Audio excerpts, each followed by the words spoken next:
All right. So this is Valentine's Day.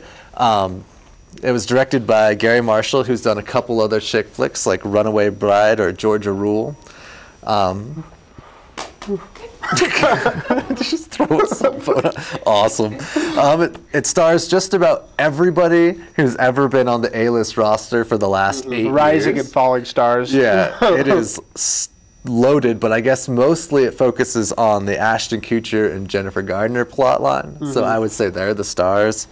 But it also includes Topher Grace, Anne Hathaway, Julia Roberts, Bradley Cooper. It's insane. Jamie Foxx. I was actually rather enjoyed this movie. It was... Wow. Yeah, okay, I know. Well, I mean, these days, ever since Paris Je t'aime, which is, the beginning of, a whole bunch of stars and then like 18 different plot lines in one little movie. And then they kind of just made another one called New York, I Love You, which is the same people. Yeah. So Then last year's She's Just Not That Into Me. Yeah, he's just not that. It seems to be going big right now. It's just throwing as many stars and as many plots into a movie as possible and seeing if you can succeed.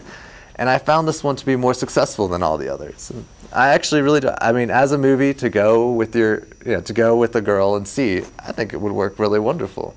To go as a group of guys, you'd probably fail miserably, but it's a good, go rent it, sit down on the couch and enjoy. So you can see that there's definitely a demographic market. Yeah, it's a demographic, and somehow I fit into it. I don't know.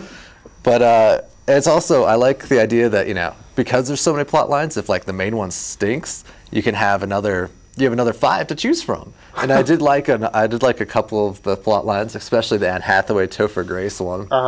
That one where she's a phone sex operator and he's just guy who's trying to date her and she's trying to keep it a secret. But the main Ashton Kutcher with Jessica Alba, he proposes to her and he runs this Valentine's Day shop, which all the plot lines revolve around this flower shop.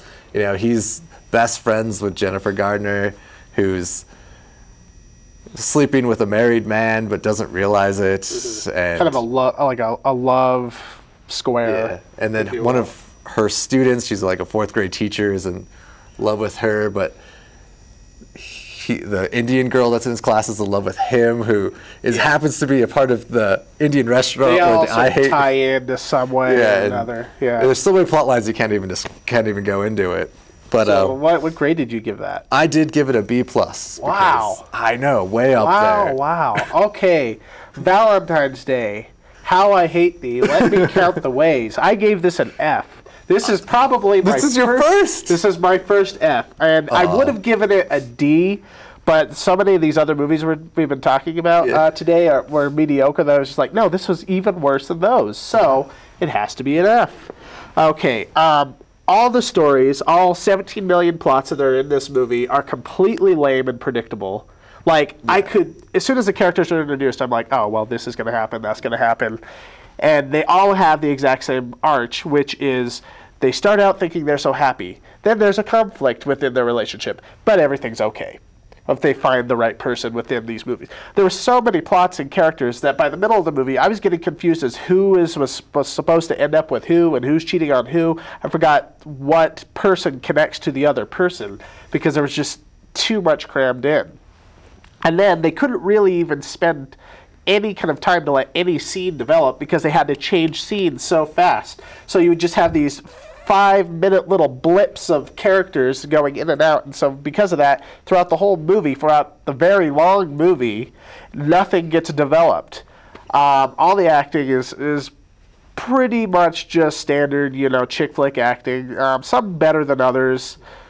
Nothing really spectacular, though. A lot of the humor in the movie, the jokes and stuff, were cringing.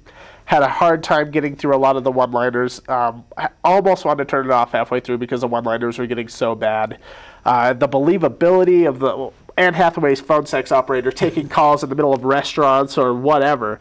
Like, it's already a stretch that she's doing what she's doing, but to be so completely unprofessional about it, taking calls at her real job and stuff like that, and then the way Queen Latifah, who plays her boss, even reacts to it is even more unbelievable. Yeah, I already hate this holiday. I hate everything revolving around Valentine's Day. This movie didn't help it any for me at all. And the child actor, probably the worst of the bunch, which I kind of give him a bye because he's a child actor.